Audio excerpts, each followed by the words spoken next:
What is up, gamers? Welcome back to another episode of GameSmart. Steve here, and today we're going to be taking a look at another composition overview for Teamfight Tactics, looking at the very strong Legionaire Dragon Slayer build that's currently taking over the ranked ladders.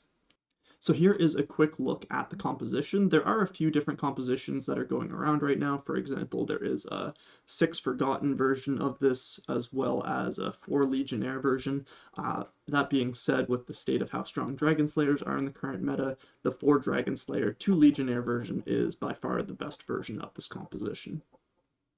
So the primary carry is Draven, and Draven's actually the premier AD carry in the game right now, because the state of Aphelios is just not worth playing, and I'm guessing you don't want to be hand-holding with the other 3 Jax players in the lobby. So our last remaining AD carry is in fact Draven, and he is the primary carry in this build.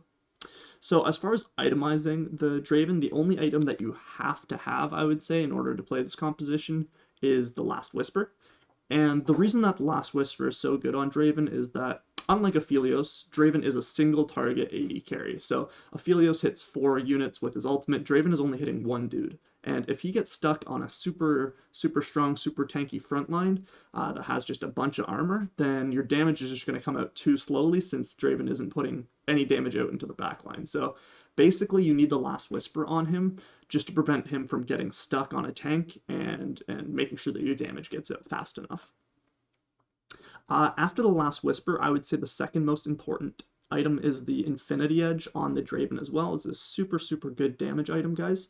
Either normal or the Shadow version will work because of the Legionnaire passive. He'll continue to get healing, but I typically prefer to go the normal one unless I'm also running Lifesteal. As far as the third item on Draven goes, honestly, it's dealer's choice. I would say Ginsu's is probably the best bet. Bloodthirster is also a super common item. GA is another item you can throw on him, but I don't like it as much. But I would say it's between Bloodthirster or Ginsu's, and I would tilt the favor towards Ginsu's, unless you're running the Shadow IE, in which case I definitely prefer the Bloodthirster.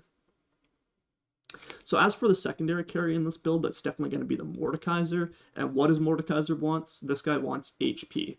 The reason for this is that his ability gives him a 90% HP shield, which is absolutely bonkers.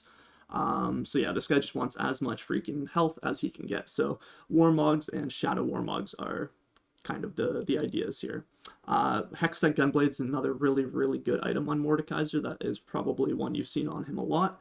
And definitely is a great item on him. Definitely put it on him if you can. But the reality is that a lot of the times your swords are going to be given to the Draven. As far as the other units in this build, they are kind of replaceable. As I said, you can either go the 6 Forgotten route, you can go the 4 Legionnaire route, or you can go the Dragon Slayer route. And I would say typically that the Dragon Slayer route, the one that we're going to be looking at today, is the strongest, and that's going to be the case until a Dragon Slayer gets a nerf in this next coming patch. As far as when you should play this composition, the real rule of thumb is if you hit a Draven or a Mord during your level 7 rolldown, or if you high roll one before, that would be a good indication that you should go towards this comp. But also you should always be taking direction from your items. So if you've got like 2 swords or 2 crit gloves, then these might be pretty good Draven items, or pretty good items for this build, in which case that might be another idea.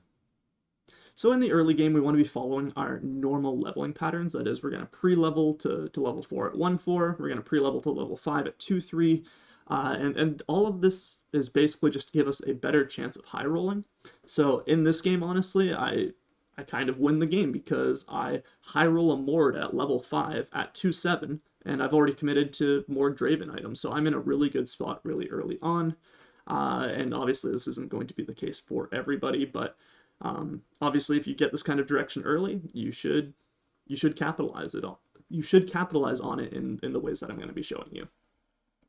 But yeah, depending on the game, you might be playing Assassin or Forgotten or Legionnaire or an Abomination board, who knows.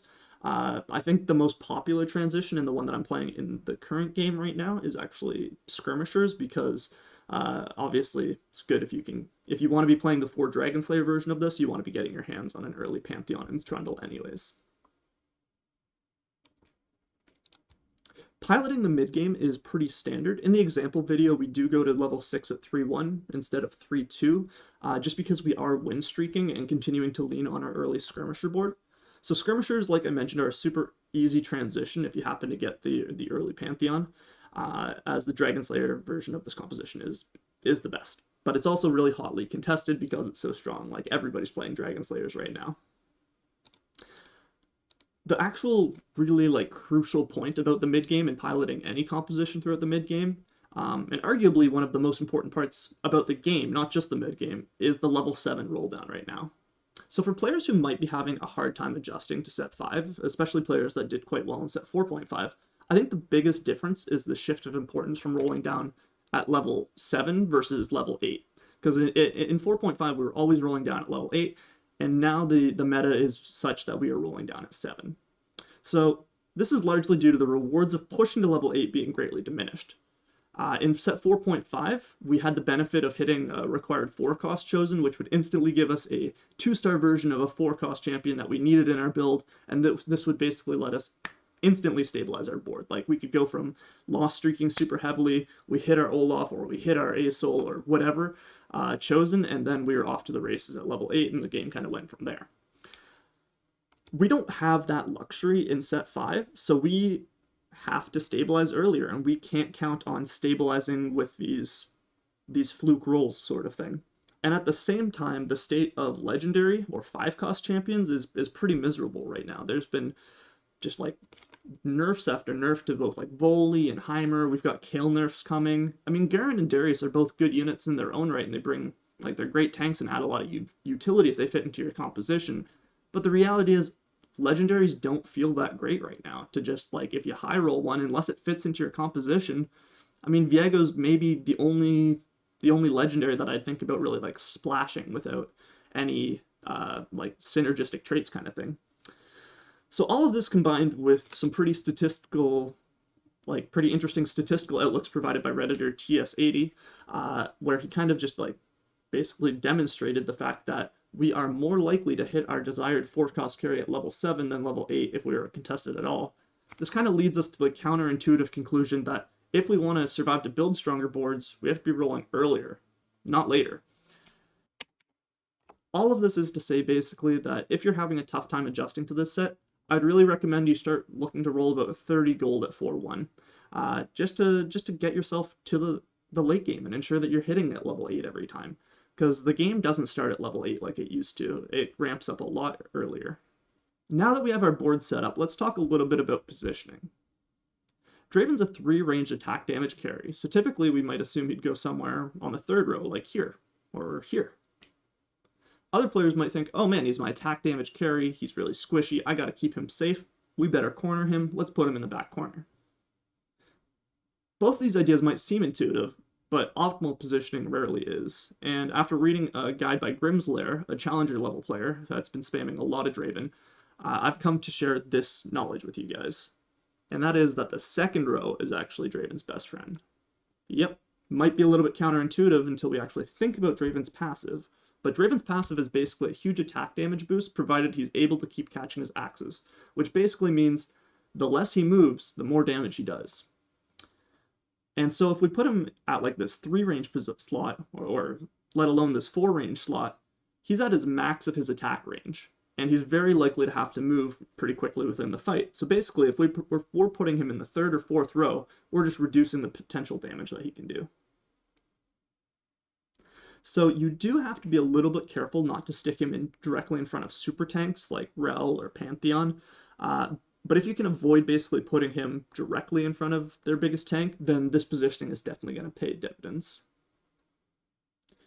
Other positioning notes are that your Lulu and Ryze are anti-assassins and are really important, especially when we're playing our Draven this far up.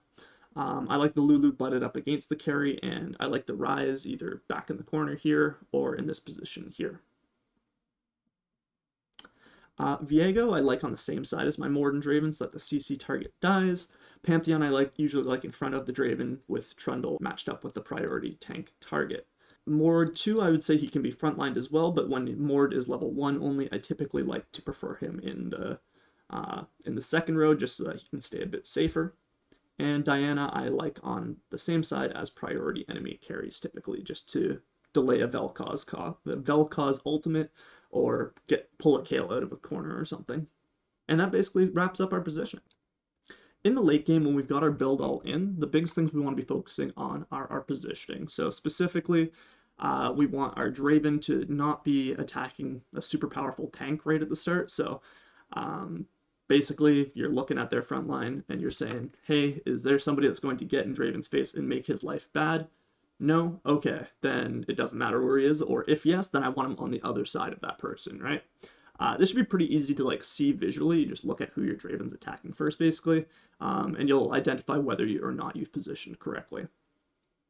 So the second big thing that you want to be thinking about in terms of positioning is your Viego and your Diana, because these are like super powerful units, but they can also feel like they do absolutely nothing when they're in the wrong spot. So especially Viego.